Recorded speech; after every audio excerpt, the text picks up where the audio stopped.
Hi everyone, welcome back to my channel. मैं हूं शिवानी, लेकर आ गई हूं आप लोगों के लिए एक और कमेंट चर्चा वीडियो। और जिन लोगों को नहीं पता, इस सेगमेंट में मैं आप लोगों के कुछ कमेंट्स पिक करती हूं और उनका आपको रिप्लाई देती हूं।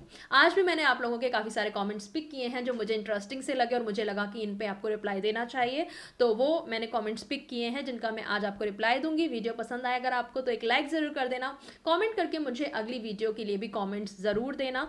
नेक्स्ट कॉमेंट में मैंने कुछ डिफरेंट सोचा है करने के लिए। नेक्स्ट जो हमारी कमेंट चर्चा वाली वीडियो आएगी उसमें हम कुछ डिफरेंट तरह के क्वेश्चंस लेने वाले हैं, तो वो भी मैं आपको बता देती हूँ।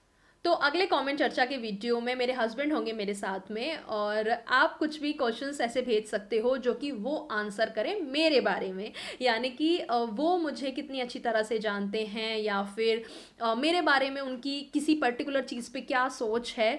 तो मुझे आप हमेशा जानते हो मेरे नज़रिए से, मैं अपनी बात आपको खुद बताती हूँ, अपना नज़रिया आपको बताती हूँ। अगली वीडियो में जो कमेंट चर्चा की होगी उसमें हम ये डिफरेंट करने वाले हैं कि वो आंसर देंगे मेरे बारे में कि उन्होंने अब तक मुझे कितना जाना है, कितना समझा है, वो मेरे बारे में क्या सोचते हैं। तो उससे रिलेटेड आप अपने मज़ेदार से क्वेश्चन भेज सकते हैं मुझे इस कमेंट चर्चा की वीडियो में, इस कमेंट सेक्शन में, और उनको हम नेक्स्ट वीडियो में पिक करके उनका आपको रिप्लाई देंगे। आइए अब आज का वीडियो शुरू करते हैं। पहला जो मेरे पास क्वेश्चन है वो है आन्या का। उन्होंने पूछा है मोस्ट ऑकवर्ड क्वेश्चंस। पहला, have you ever eat toothpaste?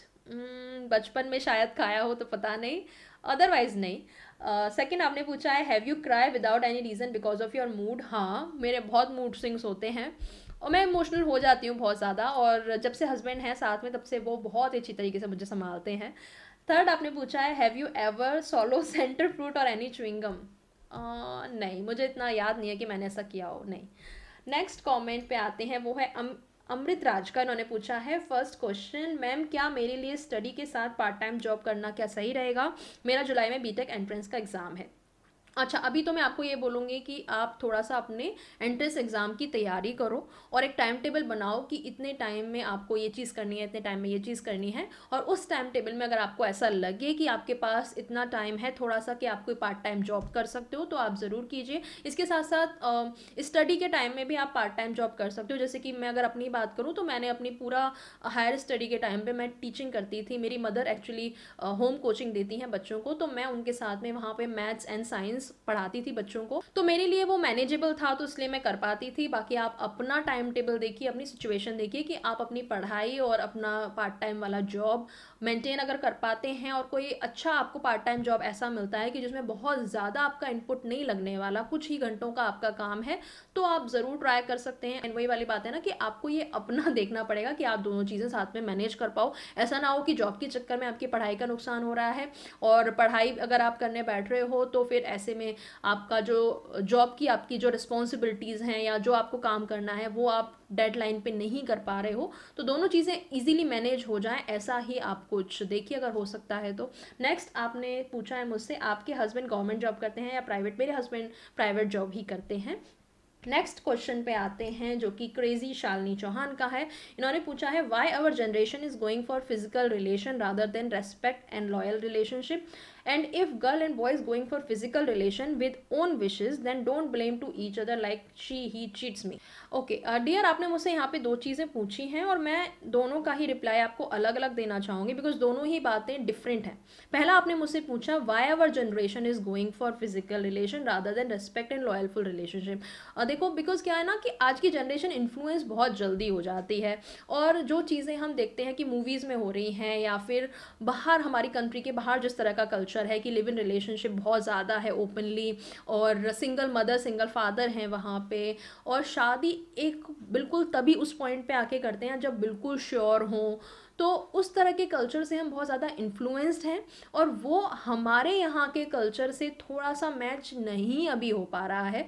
और हम जितना ज़्यादा ग्रैब करते जा रहे हैं वहाँ से, उतना ही ज़्यादा हम यहाँ पे कोशिश करते हैं कि हम इम्प्लीमेंट कर पाएँ, लेकिन वो हो नहीं पाता है बिकॉज सबकी सोच एक तरह की नहीं होती। बहुत सारे लोग ऐसे हैं कि जो अभी भी उन चीज़ों में बिलीव करते हैं कि शादी के बाद ही सब कुछ होना चाहिए। और बहुत से लोग ऐसे हैं कि जो बिल्कुल ही ओवर मॉडर्नाइज हो चुके हैं कि उनको लगता है कि बस टाइम पास वाले रिलेशनशिप ही करो या फिर ओपन रिलेशनशिप रखो, कोई कमिटमेंट ना हो। तो हर तरह की सोच का बंदा आज की डेट में अवेलेबल है। बस यही है कि आप अपना पार्टनर जो भी चूज़ कर रहे हो वो आपकी तरह की सोच रखता हो, ये मेक श्योर ज़रूर कर लें। जिसके साथ भी आप फिजिकल हो रहे हो वो आपकी ही तरह की सोच वाला हो। जैसे कि अगर आप पार्ट टाइम में हो तो वो भी पार्ट टाइम वाला हो, तब तो ठीक है। अदरवाइज सामने वाला बंदा सीरियस है और आप पार्ट टाइम वाले में हो, आप ये चीज़ें क्लियर भी उसको नहीं कर रहे, तो फिर प्रॉब्लम हो सकती है। तो दोनों का सेम लेवल पे होना ज़रूरी है। और सबसे बड़ी बात, जिसके साथ भी आप फिजिकल होने का डिसीजन लेते हो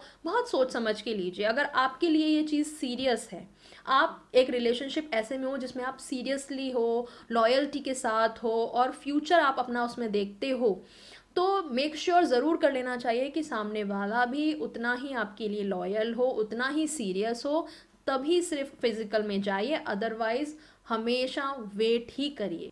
और दूसरा जो आपने चीज़ चीटिंग वाली बात कही ना, कि चीटिंग तो फिर मतलब वही होता है ना कि आप किसी और के साथ भी हो, किसी और के साथ आपने कस्में वादे कर रखे हैं, उसको एक फ्यूचर के सपने दिखाए हुए हैं, और आप दूसरे किसी इंसान के साथ भी हो। तो आप जब ये इस तरह की कोई चीटिंग करते हो ना, तो उसके लिए सिर्फ और सिर्फ आप ही जिम्मेदार होते हो। जो इंसान चीटिंग कर रहा है ना वही गलत है। आप उसमें उसके पार्टनर को ब्लेम नहीं कर सकते कि तुम फिजिकल नहीं हुए तो इसलिए उसने चीट किया, या फिर तुम उसके साथ फिजिकल हो गए, तुमने उसे सब कुछ दे दिया, अब तो इसलिए उसने चीट कर लिया। चीटिंग को आप किसी भी तरीके से जस्टिफाई नहीं कर सकते। A cheater is a cheater. अगर उसने चीटिंग की है तो वो गलत है और उसके लिए वो खुद ही जिम्मेदार है। उसके दूसरे पार्टनर को आप ब्लेम करके उसके एक्शन को जस्टिफाई बिल्कुल भी नहीं कर सकते। फिजिकल होने वाला पॉइंट एक अलग है और चीटिंग का पॉइंट एक अलग है, आप दोनों चीज़ों को मिला नहीं सकते। तो शालिनी, मैं आपसे यही बोलना चाहूँगी, देखो आज की डेट में हर इंसान हर तरीके की सोच का है, और मेक श्योर कि आपका पार्टनर आपकी तरह की सोच वाला ही हो। और वहीं हम अपनी सोच के बेस पे किसी और को जज भी नहीं कर सकते कि हम ऐसा सोचते हैं तो सारी दुनिया ऐसा ही सोचे। हर किसी की अपने लाइफ के चॉइसेस होते हैं कि वो अपनी लाइफ किस तरीके से जीना चाहता है, और हमारी अपनी चॉइस है कि हम कैसे जीना चाहते हैं। तो हम किसी को फोर्स नहीं कर सकते कि तुम भी हमारे हिसाब से ही चलो या ऐसे ही होना चाहिए, जो हमें सही लगता है दुनिया वही फॉलो करे। तो ऐसे तो हम नहीं कह सकते। हम सिर्फ अपना पॉइंट ही रख सकते हैं, हम अपनी तरफ से अपनी बात को रख सकते हैं। अब सामने वाला उसे माने या ना माने ये तो उनकी चॉइस है। तो इसको यहीं पे ही अब छोड़ते हैं इस कॉन्वर्जेशन को, नेक्स्ट कमेंट पे चलते हैं। नेक्स्ट कमेंट है अंगद बीर सिंह का, और ये बोल रहे हैं your content is very nice ma'am, thank you so much. My question is that can we come in a relationship with a girl who has friend zoned us. Okay, देखो friend zone ना दो तरीके का होता है। एक तो ये कि एक लड़की के साथ आप ऑलरेडी फ्रेंडशिप में हो, उसने आपको फ्रेंड जोन कर रखा है, आप उसके लिए सिर्फ और सिर्फ एक फ्रेंड ही हो, और ऐसे में लेकिन आपके मन में फीलिंग है और आप उस फ्रेंड से ज़्यादा कुछ उनके बनना चाहते हो, तो ऐसे में तो चांसेस हैं कि हो सकता है आप उन्हें इम्प्रेस करो और उनको इस तरह से एहसास दिलाओ कि आप फ्रेंड से ज़्यादा बन सकते हो, उनके बॉयफ्रेंड हो सकते हो। तो हाँ, यहाँ पे तो थोड़े बहुत चांसेस हैं। लेकिन आप किसी लड़की को अगर पसंद करते हो और आपने उसे प्रपोज किया और ऐसे में फिर उसने आपको ये बोल दिया कि नहीं, मेरे मन में कोई फीलिंग नहीं है, मैं सिर्फ और सिर्फ आपको एज अ फ्रेंड ही अपना रखना चाहती हूँ, या मैं सिर्फ आपको एज अ फ्रेंड ही देखती हूँ, तो अगर वो वाला फ्रेंड जोन है तो ऐसे में तो फिर कुछ नहीं हो सकता। ऐसे में तो आप उसको बुला देना चाहिए या सिर्फ फ्रेंड बन के रहना चाहिए, और कोई और लड़की अगर आपको पसंद आए तो फिर वहां बात चलाने की कोशिश करो। नेक्स्ट कमेंट है आन्या का। इन्होंने पूछा है क्या जो लोग सच्चा प्यार करते हैं वो फिजिकल रिलेशनशिप की बात करते हैं, ये नॉर्मल है? यार फिजिकल रिलेशनशिप की बात सच्चे प्यार वाला भी हाँ कर सकता है, जो सच्चा प्यार नहीं कर सकता वो भी कर सकता है। बट पॉइंट ये आता है ना कि वो बात किस तरह से कर रहा है। क्या वो आपको फोर्स कर रहा है, क्या ज़बरदस्ती कर रहा है, या जब भी आपकी बात होती है वो हमेशा सिर्फ और सिर्फ फिजिकल पे ही आपको फोर्स कर रहा है। तो हाँ, ऐसी चीज़ों में थोड़ा सा प्यार कम है और लस्ट ज़्यादा है। इस पर आपको हमारे चैनल पे काफ़ी वीडियोस भी मिल जाएंगी और वहाँ से आपको गाइडेंस मिल सकती है। इसके अलावा हमारा जो दूसरा चैनल है पॉजिटिव रियलिटी, उस पर मेरे हस्बैंड ने एक इसी के ऊपर डेडिकेटेड वीडियो बनाया है कि क्या साइन होते हैं कि आप एक फेक लव में हो, जो इंसान सिर्फ आपका प्यार का दिखावा कर रहा है लेकिन वो आपसे प्यार में नहीं है, सिर्फ आपके लिए मतलब के लिए है। तो वो वीडियो आप ज़रूर देखना, उसका लिंक मैं आपको यहाँ कहीं आई बटन पे दे दूंगी, तो वो वीडियो आपके ज़रूर काम आने वाला है। बाकी मेरा तो मानना यही है कि फिजिकल की अगर सिर्फ नॉर्मल सी बात वो कर रहा है, अपनी इच्छा जाहिर कर रहा है, तो इट इज़ ओके। हर किसी की अपनी डिज़ायर होती हैं, और अपने पार्टनर से आप अपनी इच्छा नहीं बताओगे तो किसको बताओगे। कि नॉर्मल सी वो बात करता है और आपने अगर हाँ किया या ना किया, अगर आप मना भी करते हो तो भी आपके डिसीजन की रिस्पेक्ट करता है, तो इट इज़ ओके। लेकिन अगर ज़बरदस्ती की जा रही है और आपको फोर्स किया जा रहा है तो वहाँ पे थोड़ी सी प्रॉब्लम है। नेक्स्ट कमेंट पे आते हैं, वो है संदेश सिन्हा जी का, और आपने इतने प्यारा प्यारा सा कमेंट किया, मुझे थैंक यू सो मच। और हाँ, मेरा जो फैमिली फंक्शन था, जो एक फैमिली गेट टुगेदर थी एक्चुअली, वो बहुत अच्छी गई। और नेक्स्ट जो आपने मुझसे क्वेश्चन पूछा है वो है, as you have grown your channel, any plans for collaboration or do you receive any offer for advertising products. हाँ, मेरे पास बहुत सारे ऑफर आ चुके हैं, उनमें से कुछ मैंने एक्सेप्ट भी करे हैं, मैंने वीडियोस भी बनाई हुई हैं अपने चैनल पे। आई थिंक तीन वीडियो हैं मेरे चैनल पे ऐसी जो कि मैंने कोलैबोरेशन करके बनाई हैं ब्रांड्स के साथ में। बाकी और भी मेरे पास काफ़ी चीज़ों की रिक्वेस्ट आती रहती है, लेकिन मैं ही थोड़ा सा बहुत ज़्यादा पिकी हो जाती हूँ ऐसी चीज़ में कि मैं हर किसी चीज़ का एडवर्टाइजमेंट नहीं कर सकती या हर किसी ब्रांड के साथ कोलैबोरेशन नहीं कर सकती जिसमें मुझे ट्रस्ट ना हो, या फिर जो चीज़ मैं खुद यूज़ नहीं कर रही, मैं अपने व्यूअर को या आप लोगों को कैसे बोल दूँ कि आप लोग यूज़ कर लो, बिकॉज आप लोग मुझ पर ट्रस्ट करते हो, एक आपका एक ट्रस्ट है मेरे ऊपर, और मैं ऐसे ही किसी भी चीज़ को उठा के बोल दूँ कि हाँ भैया ये यूज़ कर लो, तो वो मेरे अंदर से नहीं आता। तो जो चीज़ मैं खुद यूज़ कर चुकी हूँ या फिर मुझे लगता है जो ये चीज़ सही है, तो मैं सिर्फ उन्हीं चीज़ों के साथ खुद को कोलैबोरेट करती हूँ। तो आप फ्यूचर में भी मुझे किसी भी ऐसी चीज़ के साथ कोलैबोरेशन करते हुए नहीं देखोगे कि जिस पे मुझे ट्रस्ट ना हो या थोड़ा सा भी डाउट हो। अगर कोई ऐसा प्रोडक्ट आता है या कोई ऐसी कंपनी होती है जिस पे मुझे लगता है कि हाँ ये ठीक है, जेन्युइन है, या मैंने खुद यूज़ करी हो, मैं सिर्फ आपको वही रिकमेंड करती हूँ। और नेक्स्ट आपने पूछा है तनुज भाई, और आपने वैक्सीनेशन ले ली, तो वैक्सीनेशन हमारे अभी एज ग्रुप के लिए नहीं लग रही है, तो इसलिए अभी हमने नहीं ली है। नेक्स्ट कॉमेंट पे आते हैं। नेक्स्ट कमेंट है ओम शुभम बहेरा, इन्होंने पूछा है ma'am which phone do you use. I use this phone, और ये है Vivo V15 pro. Vivo V15 pro है ये फ़ोन, इसे मैं यूज़ कर रही हूँ अभी करंटली। नेक्स्ट क्वेश्चन है रिकी सिंह का, इन्होंने पूछा है मैम प्लीज़ वन क्वेरी का आंसर दे दीजिए, क्या बॉयज़ पैंटी पहन सकते हैं जो गर्ल्स पहनती हैं वो वाली। ओके, देखो यार, आपको अगर पहनना है, आपको सही लगता है, आपको कंफर्टेबल लगता है, तो आप डेफिनेटली पहन सकते हो, लेकिन कंफर्टेबल होगा नहीं वो इतना। मैं आपको थोड़ा सा अपने सेंस से ये चीज़ बता रही हूँ, बिकॉज कोई चीज़ अगर गर्ल्स की बॉडी के लिए बनाई गई है तो वो कुछ उनके बॉडी टाइप के हिसाब से बनाई हुई है, और जो बॉयज़ के लिए चीज़ बनती है वो उनके बॉडी टाइप की है। तो दोनों में इसीलिए डिफरेंस भी होता है, अगर आप देखोगे तो, कि वो उनके कंफर्ट और उनकी बॉडी के हिसाब से बनाई हुई होती हैं और बॉयज़ वाले बॉयज़ के हिसाब से।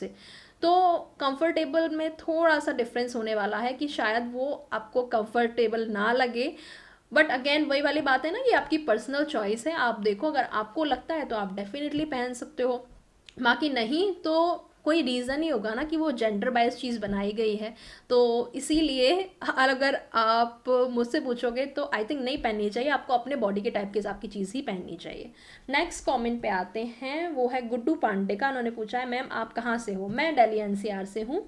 नेक्स्ट क्वेश्चन, आपका नाम मुझे सॉरी नहीं पढ़ने में आ रहा, जिस लैंग्वेज में आपने लिखा है मुझे नहीं पता वो क्या है। और आपने पूछा है what do you think about the perfect height of a boy and girl.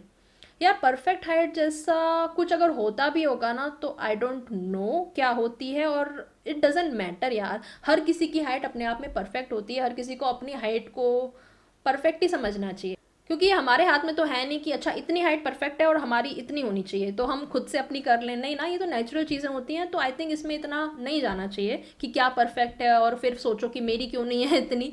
तो जितनी है ना खुद की, उसमें कंफर्टेबल रहना चाहिए। नेक्स्ट आपने पूछा है जीजू की हाइट कितनी है, तो आपके जीजू की हाइट है 6 फीट, एग्जैक्ट 6 फुट के हैं वो। नेक्स्ट कमेंट पे आते हैं, राजेश जी का है मैम जब भी मैं किसी भी अननोन लड़की से बात करता हूँ और सामने वाली भी अगर मेरे से थोड़ी बात कर लेती है तो मुझे उसके साथ अटैचमेंट हो जाती है, इसके पीछे क्या वजह हो सकती है, क्या सिंगल होने की वजह से ऐसा हो सकता है।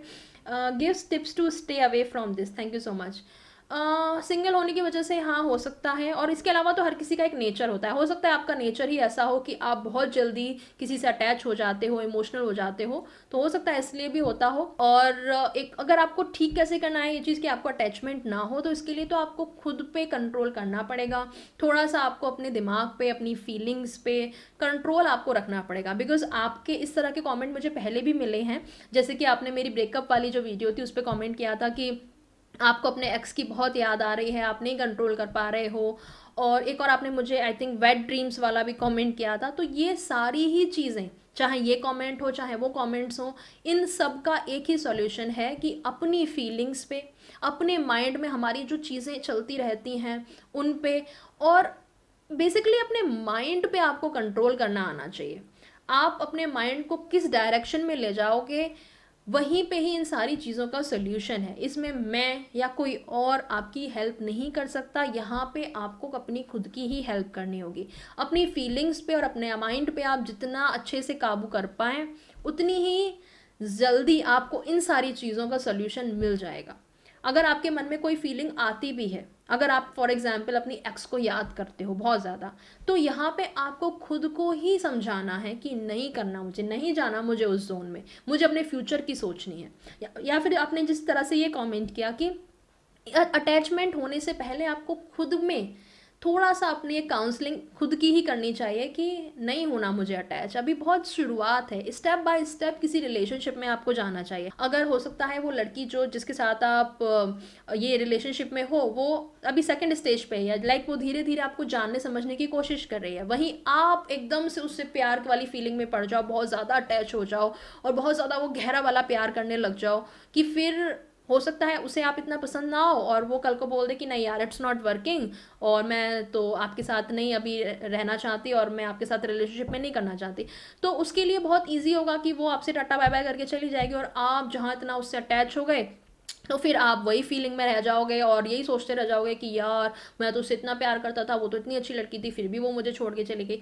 तो आप लोगों का सेम लेवल पे होना ज़रूरी है, धीरे धीरे करके रिलेशनशिप में आगे बढ़ना ज़रूरी है, और थोड़ा सा प्रैक्टिकल होना ज़रूरी है कि धीरे धीरे चीज़ों को टाइम दीजिए, थोड़ा पेशेंस रखिए, और अपना जितना आप अपनी फीलिंग्स पे, अपने माइंड पे कंट्रोल कर पाएंगे, आपको सारी चीज़ों का सोल्यूशन उतना मिल जाएगा। और अगर आप मुझसे ये क्वेश्चन पूछना चाहते हो कि फीलिंग पे कैसे कंट्रोल करें या फिर अपने अंदर के ख्यालों पे कैसे कंट्रोल करें ना, तो बेस्ट इसके लिए चीज़ ये है कि आप योगा करो, थोड़ा ध्यान लगाओ, सुबह सुबह जल्दी उठो, वॉक पे आप जा सकते हो, थोड़ा सा आप योगा करो या ध्यान लगा के बैठो ना, आपके अंदर खुद को ही आपको एक शांति मिलेगी। जितना आपके मन में चीज़ें चल रही होंगी ना, जितनी उल्टी उल्टी जो फीलिंग्स आती रहती हैं, कुछ पता नहीं क्या क्या चलता रहता है, उतना ही आपका माइंड शांत होगा। ठीक है, तो कोशिश करना है करने की, हो सकता है आपको थोड़ी हेल्प मिल जाए। यही कुछ कमेंट्स थे जो मैंने पिक किए थे आप लोगों के, और जैसा मैंने आपको वीडियो के शुरू में बताया, नेक्स्ट हमारी जो वीडियो होने वाली है उसका थीम ये है कि मेरे हस्बैंड आंसर देंगे आप लोगों के क्वेश्चंस का, और वो भी जो मेरे बारे में होने वाले हैं। तो बहुत ही इंटरेस्टिंग सी एक वीडियो ये होने वाली है, और इसको और ज़्यादा इंटरेस्टिंग बनाने के लिए आप अपने इंटरेस्टिंग से अच्छे अच्छे क्वेश्चन भेजिए, और जो आप जानना चाहते हो मेरे हस्बैंड से मेरे बारे में। तो मैं चलती मिलूंगी आपसे अगले वीडियो में, और वीडियो पसंद आई हो ये वाली तो उसे ज़रूर लाइक कीजिएगा, सब्सक्राइब ज़रूर कर लीजिएगा मेरे चैनल को। अगर और भी वीडियोस मेरी देखनी है, बेल आइकन को प्रेस करेंगे तो मेरी वीडियोस के आपको नोटिफिकेशन भी मिलते रहेंगे। आज के लिए इतना ही, बाय बाय, टेक केयर।